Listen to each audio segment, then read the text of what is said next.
Estamos en un momento de la historia donde parece que existe una obsesión por ser felices, como que hay atajos fáciles para disfrutar con esto y conseguirás la felicidad rápidamente, pero la felicidad no es eso. La felicidad depende del sentido que cada uno de nosotros le damos a nuestra vida. ¿Pero qué sucede? Que en una sociedad que ha perdido el sentido, en una sociedad que en muchas ocasiones ha perdido el rumbo, hemos sustituido el sentido de la vida por sensaciones. Esas sensaciones pueden ser masajes, comida, alcohol, redes sociales. No todo tiene por qué ser malo, pero es autodestructivo cuando sustituye el verdadero sentido de la vida. Cada vez se investiga más sobre este sentido de vida. Los japoneses lo denominan Ikigai. Y hoy en día se sabe que cuando existe ese Ikigai, ese sentido que uno le da a las cosas, uno puede tener mejor salud física y psicológica. Incluso mejoran los marcadores cardiovasculares, pero también mejora la felicidad. Cada uno de nosotros, todos los que nos están escuchando, tú y yo, estamos librando una batalla en algún tema de nuestra vida. Todos nosotros estamos sufriendo constantemente por algo. Un tema económico, un tema de salud, un tema familiar, un tema profesional. Siempre hay algo que nos preocupa y esas batallas nos marcan. Y cómo lidiamos con esas batallas va a marcar eso que denominamos felicidad. Porque la felicidad consiste en conectar con eso bueno que pasa cada día y que lo malo que sucede cada día, esas batallas, las sepamos gestionar de la mejor manera posible. Tiene un matiz con la plenitud. La plenitud es un estado donde yo noto que mis necesidades están cubiertas y no quiero nada más. Por lo tanto, uno puede estar sufriendo mucho, pero ser feliz en ese momento, porque sabe conectar con lo pequeño y bueno que me va sucediendo cada día. Es decir, la felicidad está en conectar con las cosas pequeñas que van surgiendo en el día a día. El mejor antídoto al sufrimiento y al dolor es el amor, es sentirse querido, es sentir que no estás solo. Esa sensación de soledad no buscada, esa soledad involuntaria, es una sensación terrible para la psique, para la mente y para el corazón.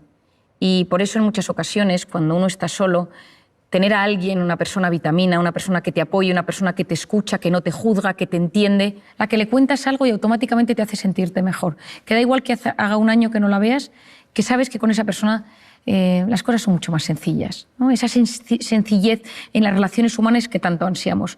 ¿El amor a quién? Bueno, el amor a uno mismo. Eso es la autoestima. Quererse de forma sana, no quererse en exceso, que ahí entramos en el narcisismo, ni quererse poco, que entra en los cuadros de inseguridad tan destructivos para la mente humana. Y eso tiene mucho que ver con la voz interior. Todos nosotros tenemos una voz interior que determina cómo va a ser nuestra autoestima y cómo nos vamos a tratar. Lo segundo es el amor de pareja. El amor de pareja nos hace ser valientes. Ya lo decía Platón, no existe nadie tan cobarde que el amor lo transforme en alguien valiente. Yo creo que estoy seguro de que todos conocemos a alguien que de repente se ha enamorado y se transforma. Y nada le da miedo y asume riesgos que jamás habría asumido. El amor de pareja es impresionante y cuando uno tiene ese amor de pareja, cuando uno se siente querido, esa sensación de confianza, hasta mejora, sabemos hoy en día, el sistema inmune, tienes mejor salud física y psicológica. El tercero es el amor a los demás, la cooperación, la solidaridad, el amor a tus padres, a tus amigos, a tus hermanos, incluso a la gente de tu trabajo. Cuando uno está en armonía con las personas de su entorno, es capaz de mitigar los efectos que el estrés puede producir en él. Si tú vives ansioso o preocupado por algo, un tema económico, pero te sientes querido, el estrés que eso te produce es mucho menor. Luego tenemos el amor a las creencias y a los ideales. En las ideas se tienen, en las creencias se está, decía Ortega y Gasset. Cuando crees en algo y amas tus creencias, tienes fuerza, tienes fortaleza y superas casi todo. Y finalmente, el amor a los recuerdos. Yo creo que quizá de todos los amores es el que me parece más diferente y por eso siempre me encanta hablar de él. Hace unos años, Susumu Tonewaka, Premio Nobel de Medicina, descubrió que cuando una persona recuerda algo con intensidad, el recuerdo de esa imagen, que es placentera, activa los mismos mecanismos en el cerebro que cuando esto sucedía en la realidad. Esto es mágico. Cuando uno está angustiado, y esto en muchas técnicas de relajación, cuando uno trabaja con MDRs o con técnicas que ayudan a mejorar los estados de angustia, el traer a la imagen, atraer a la mente imágenes placenteras, recuerdos de personas donde había amor, donde te sentías querido, donde te sentías agradecido, de repente produce efectos bioquímicos en el propio organismo. Por lo tanto, ese amor, cuando inunda nuestra mente, nuestro organismo, nos ayuda también a ser mejores con los demás, a convertirnos en personas que no juzgamos, que empatizamos, que somos cariñosos, que buscamos intereses comunes. Yo soy muy de decir a la gente que busque intereses comunes con los demás, que pregunte a los demás cómo se siente. Y cuando le ha preguntado cómo se siente, que recuerde esos datos. Porque esto lo he aprendido de mi padre. Mi padre se acuerda de todas las cosas y él lleva en su agenda del teléfono, los teléfonos de todo el mundo, pero al lado tiene puesto: su padre tiene artritis, su mujer tiene un Alzheimer, su hijo ha tenido un fracaso escolar. Y así, cuando alguna vez llama a alguien, siempre busca ese punto en común. Hoy en día vamos tan acelerados con nuestras preocupaciones y nuestros pensamientos que nos cuesta prestar atención a las preocupaciones de los demás. El amor es uno de los mejores antídotos a los momentos malos. Cuando uno conoce, cuando uno entiende todo esto, comprender es aliviar. Y cuando uno comprende por lo que pasa su mente, uno se siente aliviado. Porque si no, lo que sucede es que uno es esclavo de síntomas físicos, psicológicos, y va como perdido por la vida. Y poder llegar a unir la mente y el cuerpo y entender que somos lo que pensamos en muchas ocasiones, que ese pensamiento me lleva a una emoción, que esa emoción tiene su impacto en el cuerpo, me va a ayudar muchísimo para poder desarticular esa intoxicación de cortisol y esos momentos de estrés mantenidos. Bueno, yo una de las cosas que más recomiendo a todo el mundo, a jóvenes, estudiantes, a más mayores, a gente adulta, estés donde estés, trabajes en lo que trabajes, es que tengas unas nociones básicas de cómo funcionas tú como ser individual y cómo funciona la mente humana y el organismo humano en general. Y que hagas como una unión y digas: ah, esto es lo que me pasa a mí. Si tú eres de los que tienes problemas de espalda, tienes que saber que tus momentos de estrés, la espalda es la que te va a mandar señal de aviso. Si de repente eres de los que tienes visión borrosa, o de los que tiendes a tener cambios en la piel, o de los que te cambia el aparato intestinal, o de los que somatizas a nivel neurológico y te tiembla el párpado, o se te duermen las manos, vas a entender mucho mejor el funcionamiento de tu cuerpo y de tu organismo. Lo primero es conciencia de uno mismo. ¿Quién soy yo? ¿Cómo es mi forma de ser? ¿Soy tímido? ¿Soy sensible? ¿Soy impulsivo? ¿Soy obsesivo? ¿Soy perfeccionista? ¿Le doy muchas vueltas a todo? ¿Soy desconfiado? ¿Soy dependiente de la opinión de los demás? ¿Soy inseguro? Y a nivel psicológico, quizás soy de los que tengo ansiedad o ataques de pánico o me pongo triste. Y hacer como un pequeño diagnóstico de uno mismo. Para mí esto es clave. ¿Cuáles son los factores que me estresan? ¿Cuáles son los factores que me ponen en modo alerta? ¿Cuáles son los factores que me meten en el sistema nervioso simpático, en ese cortisol del que hemos hablado? Pueden ser personas, cosas, recuerdos, momentos, circunstancias, pero cuando uno conoce cuáles son sus factores de estrés, vas a ver cómo se transforma tu personalidad ante el estrés. Por ejemplo, el sensible, cuando está bajo un factor de estrés, se convierte en una persona muy vulnerable. Ahora estoy bien, ahora estoy mal, ahora estoy bien, ahora lloro, ahora estoy angustiado, ahora vuelvo a estar bien. El tímido, cuando está bajo factores de estrés, se bloquea. El impulsivo, bajo factores de estrés, es más agresivo. El que le da vueltas a las cosas, bajo factores de estrés, es más obsesivo y entra en pensamientos en bucle. El perfeccionista, cuando está estresado, tiene una sensación de insatisfacción vital, porque nada está a la altura de lo que quiere. Cuando uno se comprende, se siente aliviado. Entonces, cuando me preguntas qué nos puede ayudar, hacer este esquema. Yo a todos mis pacientes les hago este esquema. ¿Cómo eres tú? ¿Cuáles son tus factores de estrés? ¿Y en qué se transforma esto? Cuando entiendes tu cuerpo, cuando entiendes tu personalidad, es mucho más fácil hacer frente. Y luego, otra cosa que yo creo que puede ayudar en este mundo que llevamos es tener vías de escape sanas para esos momentos de estrés. El ejercicio básico, con el ejercicio desmembramos ese cortisol, casi que lo evaporamos del organismo. Cuidado con el ejercicio excesivo, que ahí te pones en modo alerta, pero yo hablo del ejercicio normal y saludable que todos conocemos.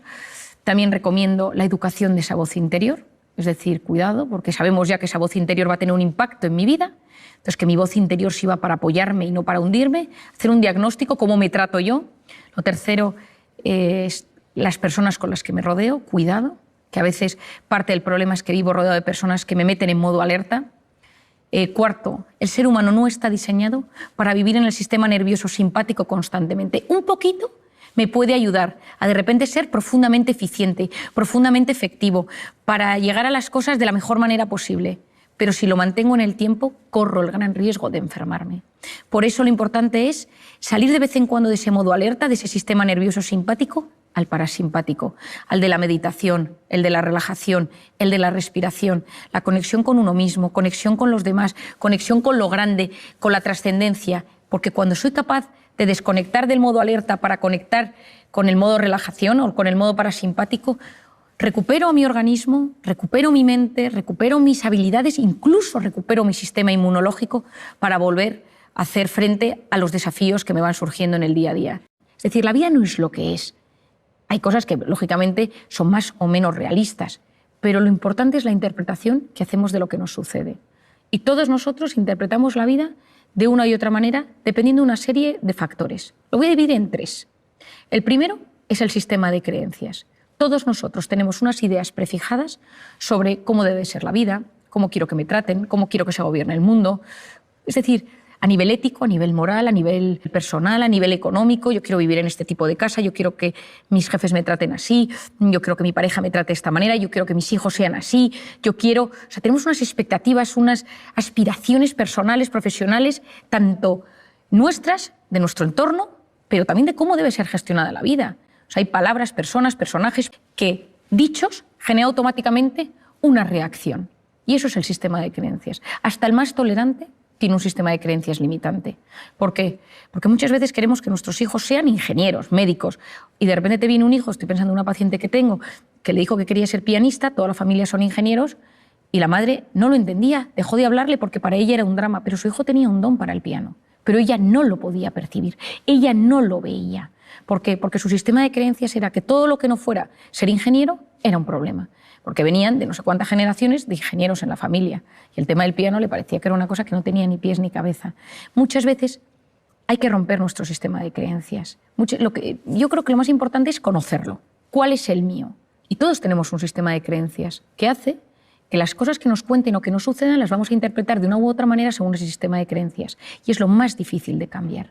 Cuando uno piensa en algún tema de alguna manera, a veces no se puede modificar y es como darse contra un muro, porque yo puedo tener delante un paciente que noto que es un sistema de creencias limitante, acepta a tu hijo, acepta este tema en ti, acepta tu pasado, acepta que esto pase en tu trabajo. No quiero, me niego. Y muchas veces esa resistencia al cambio es lo que impide que disfrutemos de la vida. Por otro lado tenemos el estado de ánimo. Si uno está contento, la interpretación de las cosas es mucho mayor. Ese estado de ánimo va a determinar nuestra interpretación de las cosas. La interpretación de las cosas, si tú eres profundamente sensible, eso va a afectar a tu estado de ánimo. Si tú eres profundamente desconfiado, eso va a afectar a tu estado de ánimo y, por tanto, a tu interpretación de las cosas.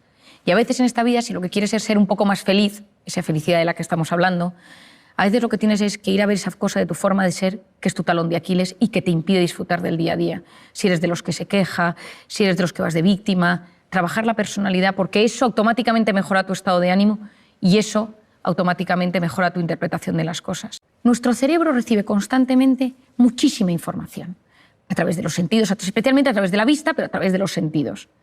Pero solo se queda con lo que le interesa. Si tú estás buscando un trabajo de un tema específico y te pones a prepararte sobre ese tema, tu cerebro va a hacer todo lo posible por encontrar ese asunto.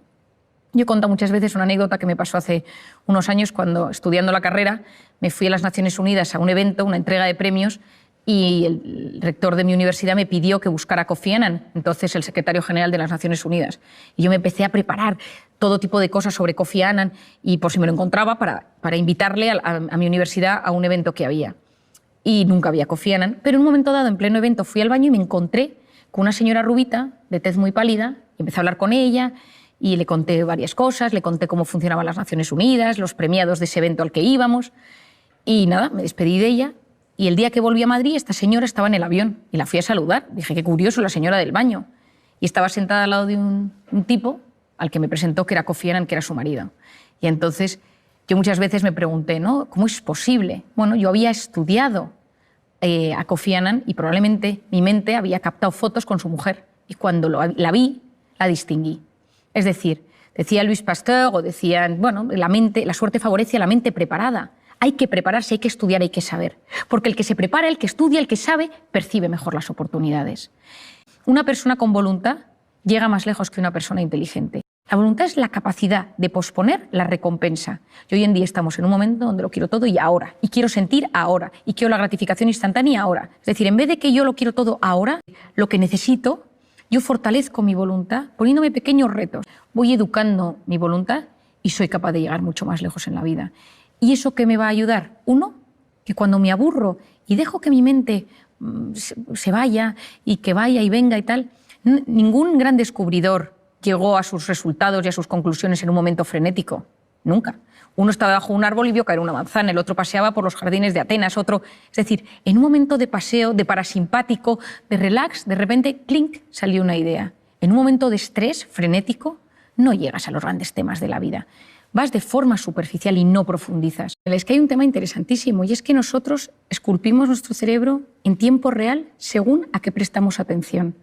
Por eso, hoy en día, según a lo que prestemos atención y la capacidad que tengamos de concentración, de atención y esa fuerza de voluntad, va a determinar en gran parte nuestra calidad de vida, nuestra calidad intelectual, nuestra calidad cognitiva, de conectar con las personas, con el conocimiento, con la naturaleza, con todo. Por lo tanto, fomentar esto es muy importante. Yo creo que una de las cosas que nos puede ayudar para fortalecer esta concentración, esta capacidad de prestar atención, esta fuerza de voluntad, la primera es aprender a enfocarnos en cosas positivas. Es decir, tomar la decisión, y esto puede ser un ejercicio de clase, un ejercicio personal, decir hoy me voy a fijar en 3 cosas buenas que me sucedan.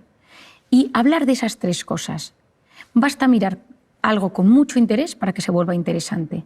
Y una cosa que puede ser una cosa muy pequeña, que estás en la calle, te sientas en un banco, ves a alguien pasar, estás en clase, te fijas en un compañero, en la profesora o en el profesor, en algo que te están comentando, y eso lo trabajas y lo hablas y lo piensas y lo meditas e incluso lo escribes, eso te puede ayudar a fortalecer tu atención. Otra cosa es saborear. Saborear desde los sentidos. A veces estamos aturdidos de tanta hiperestimulación. Entonces, de repente, comer algo y decir, esto sabe, ¿no? Y si hay una mezcla, pues esto, aquí hay tomate, aquí hay queso, aquí hay macarrones, aquí hay guisantes. Es decir, ¿a qué saben las comidas? El frenar ese aturdimiento es algo mágico. De repente decir, silencio, ¿qué escucháis? Un coche de bomberos, un coche de policía, una música, una melodía. Eso ayuda a que los sentidos tomen más importancia y yo frene todo para enfocarme en algo particular. Y cuando uno consigue enfocarse en algo particular, está fortaleciendo su capacidad de prestar atención. Y si ya le metes corazón al asunto, ya ni te cuento, ¿no? Es decir, estoy escuchándote y te escucho no solo desde los sentidos, sino también desde el corazón. Es decir, utilizo ese sentimiento, utilizo la compasión, utilizo el alma, utilizo lo bueno, la generosidad, para conectar contigo de la mejor manera posible.